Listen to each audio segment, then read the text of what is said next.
देवी लक्ष्मी, आप चिंता त्याग दीजिए, क्योंकि इस संसार की समस्त घटनाएं मेरी इच्छा के अनुसार ही होती हैं। आज आपने जो भी कहा वो भी मेरी इच्छा के अनुसार ही हुआ, और आज की ये घटना इसीलिए अनिवार्य थी, क्योंकि इस घटना के ही आधार पर संसार का भविष्य निर्धारित होगा।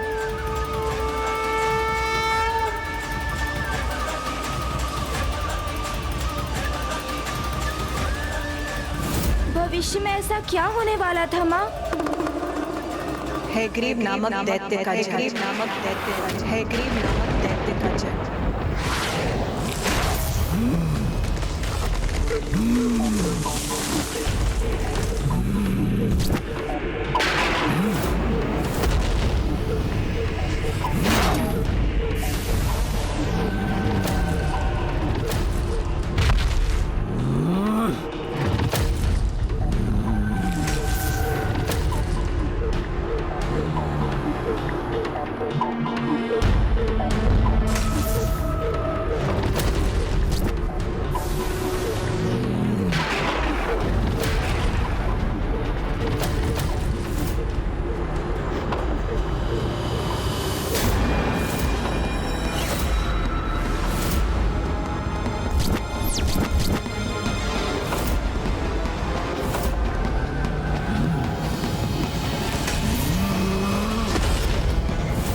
ओम ऐं ह्रीं क्रीं श्रीं। इस मंत्र के उच्चारण के साथ किसकी तपस्या कर रहा था वो दैत्य हैग्रीव? पुत्र, ये तो स्वयं माता पराशक्ति का ही बीज मंत्र है। माता पराशक्ति? हाँ पुत्र, अनेकों वर्षों के कठोर तप के उपरांत वो दैत्य हैग्रीव माता पराशक्ति को प्रसन्न करने में सफल हुआ, और अन्य असुरों के समान उसकी भी एक ही इच्छा थी। ओम ऐं ह्रीं क्रीं श्रीं। ओम ऐं ह्रीं क्रीं श्रीं।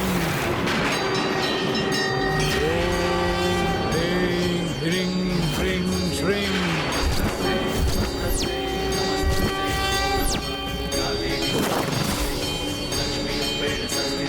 वत्स हैग्रीव, तुम्हारी तपस्या पूर्ण हुई।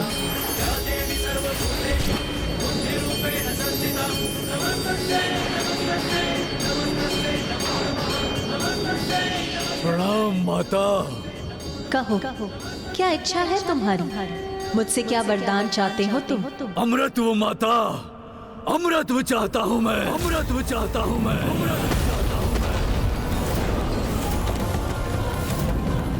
जिसका जन्म होता है उसकी मृत्यु भी अनिवार्य है। यही संसार का चक्र है जिसे भंग नहीं किया जा सकता।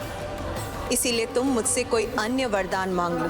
तब हे माताओं की माता पराशक्ति, अपने इस भक्त को वरदान देने की कृपा कीजिए कि इस हैग्रीव का वध हैग्रीव के हाथों ही संभव हो। हैग्रीव के हाथों ही संभव हो। हैग्रीव के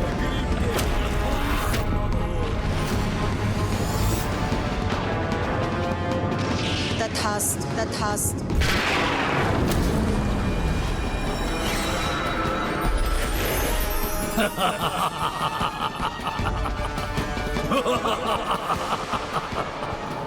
जो चाहा वो पाया मैंने।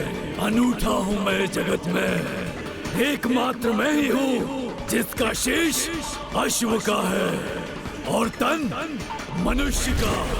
अर्थात कोई नहीं है मेरे जैसा, कोई अन्य हैग्रीव नहीं है समस्त संसार में। तो मेरा वध असंभव है। अमर हो गया मैं, अब मैं अजय हूँ। समस्त संसार पर राज करूंगा मैं और मुझे कोई क्षति नहीं पहुंचा सकता, कोई नहीं। किंतु प्रभु हैग्रीव के पूर्व दैत्य हैग्रीव उत्पन्न हुआ था, जो माता पराशक्ति का वरदान पाकर तीनों लोकों पर अपना आधिपत्य स्थापित कर चुका था। किंतु उसे तो अभी भी संतोष नहीं था, उसे और शक्ति प्राप्त करने की इच्छा थी। तो फिर संसार से उसने उन्हें छीन लिया जिनके लुप्त होने का अर्थ है अज्ञानता के अंधकार का विस्तार।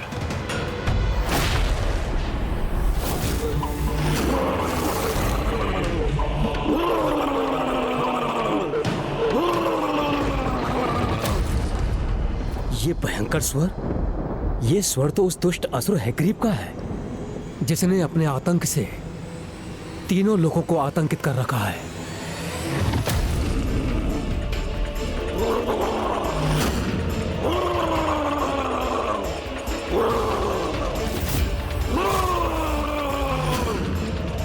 अवश्य ये किसी बुरे आशय से यहां आ रहा है।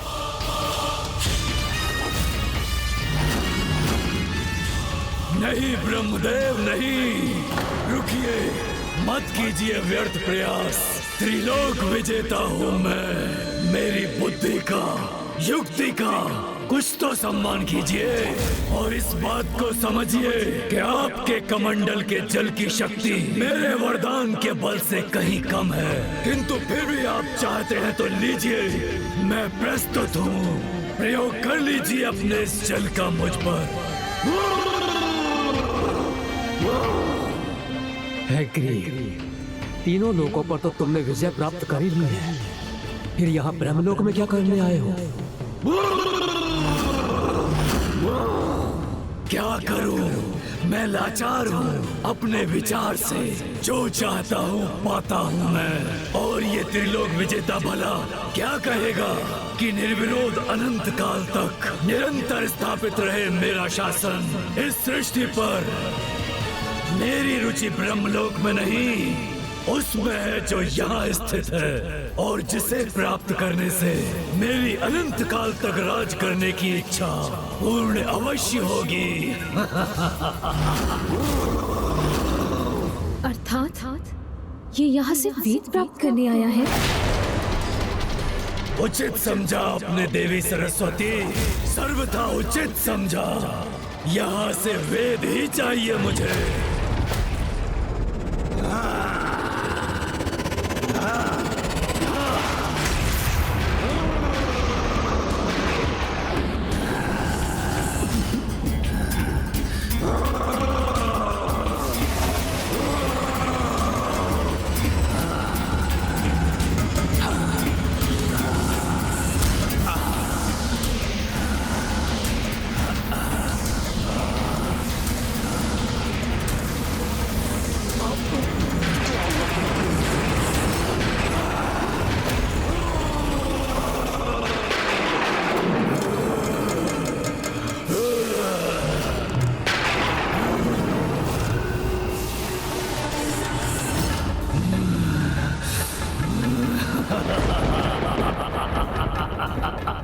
स्वामी, इस दुष्ट ने क्या किया ये?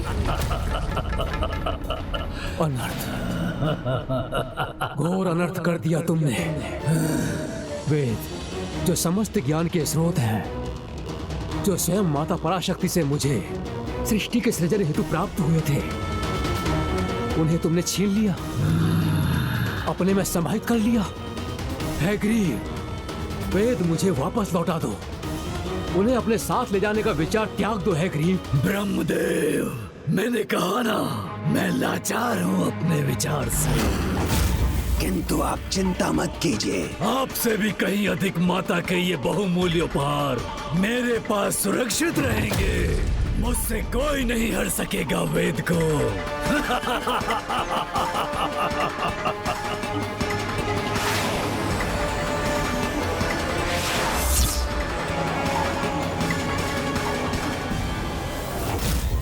दैत्य हैग्रीव ने वेदों को ही अपना बंधक बना लिया।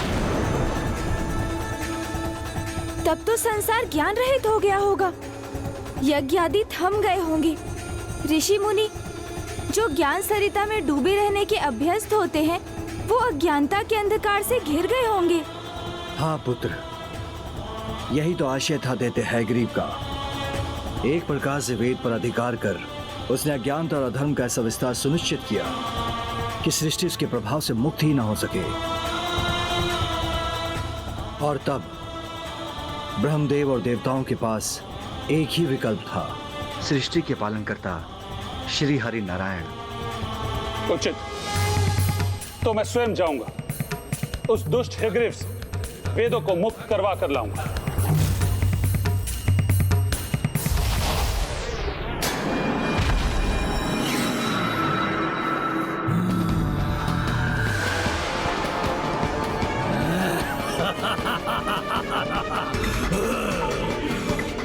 सत्य हुआ मेरा विचार।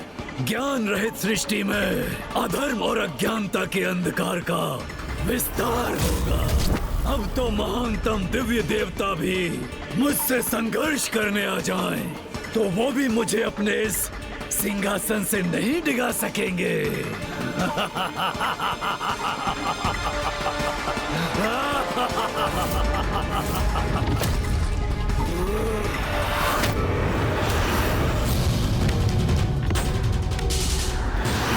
किसी भावी अनुचित घटना का आभास क्यों हो रहा है मुझे?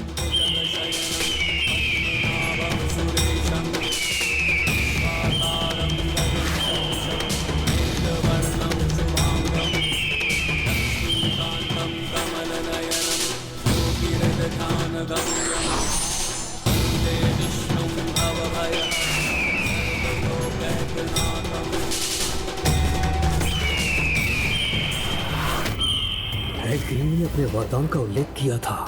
बस एकमात्र यही चिंता है मुझे, कहीं वो अपने वरदान के कारण नारायण से भी सुरक्षित रहा तो फिर हम निरुपाय हो जाएंगे।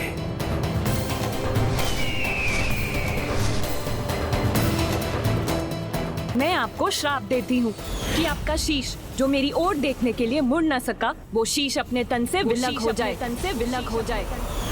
आज आपने जो भी कहा वो भी मेरी इच्छा के अनुसार ही हुआ।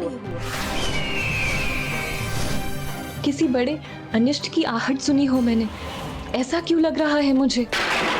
ऐसा क्या छिपा है भविष्य के गर्भ में?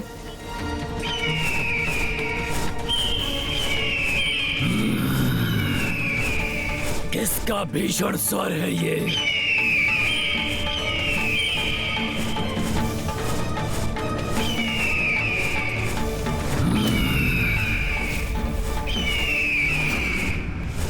ओहो, नारायण तो ये आ रहे हैं।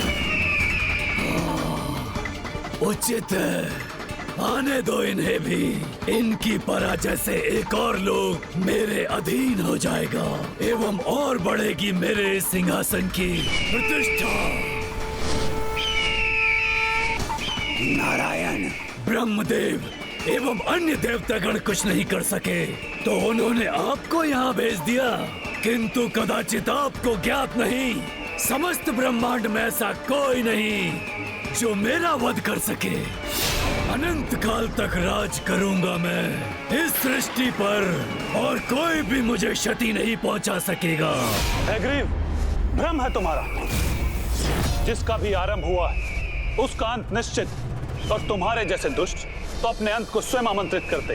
अच्छा नारायण, तो मैंने स्वयं आमंत्रित किया है अपने अंत को, किंतु मेरा अंत तो असंभव है। फिर उसे कैसे संभव करेंगे आप? जब भी किसी को अपनी शक्तियों पर अनुचित अहंकार हुआ है, तब तब उसका विनाश निश्चित हुआ है, चाहे वो कितना भी शक्तिशाली क्यों न रहा।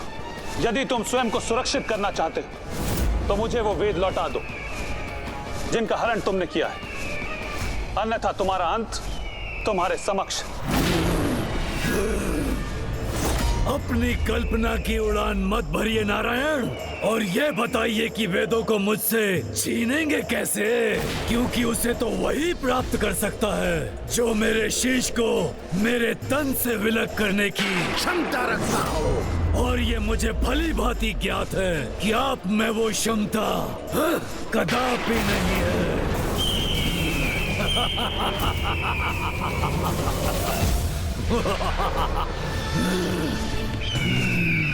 जब दो बड़े बात कर रहे हो तो उसमें सेवक का हस्तक्षेप कदापि उचित नहीं है।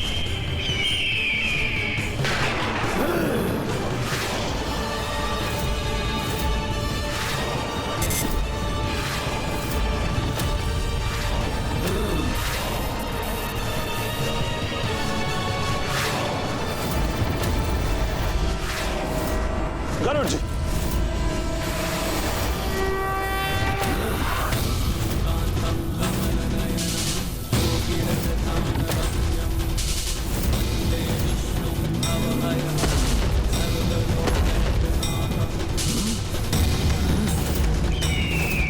मेरे एक अस्त्र को नष्ट किया तो क्या किया नारायण? मुझसे श्रेष्ठ नहीं है आप, क्योंकि ये तो युद्ध का आरंभ ही है।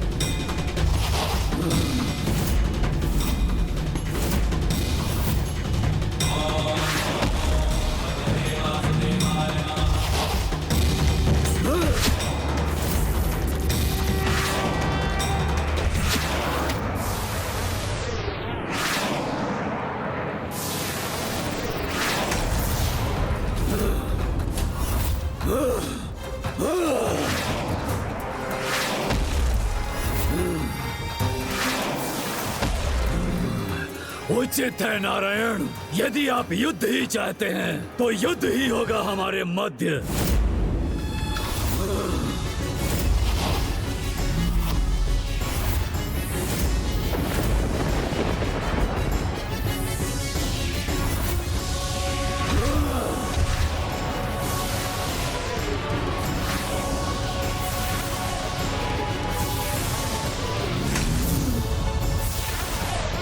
कितना भीषण युद्ध है ये, किंतु नारायण के प्रहारों का सामना करने में कैसे सक्षम हो रहा है ये?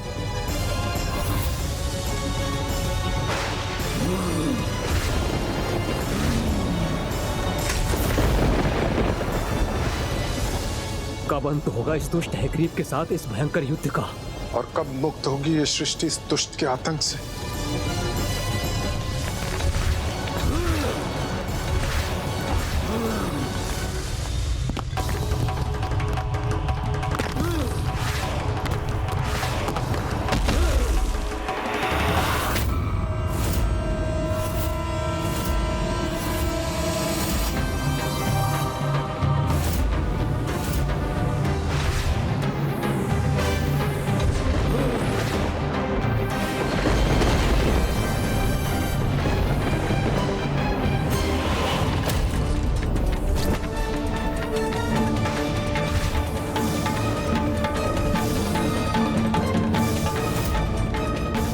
कितने वर्ष बीत गए इस युद्ध को, किंतु ये दुष्ट हैग्रीव अभी भी नारायण के समक्ष टिका हुआ है।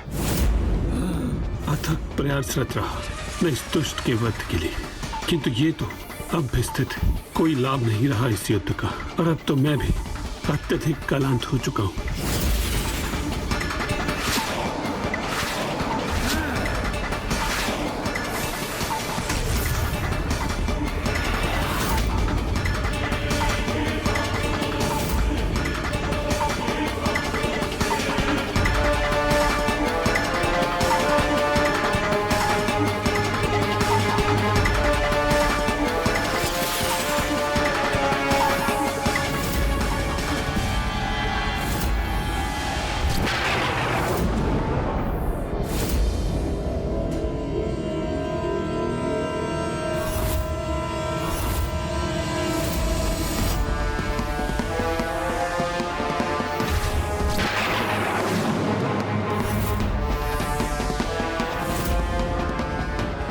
इतनी लंबी अवधि तक चला ये युद्ध, अब तक परिणाम ही नहीं रहा। आशंका से घिरी हुई हूँ, कहीं कोई अनिष्ट ना हो जाए।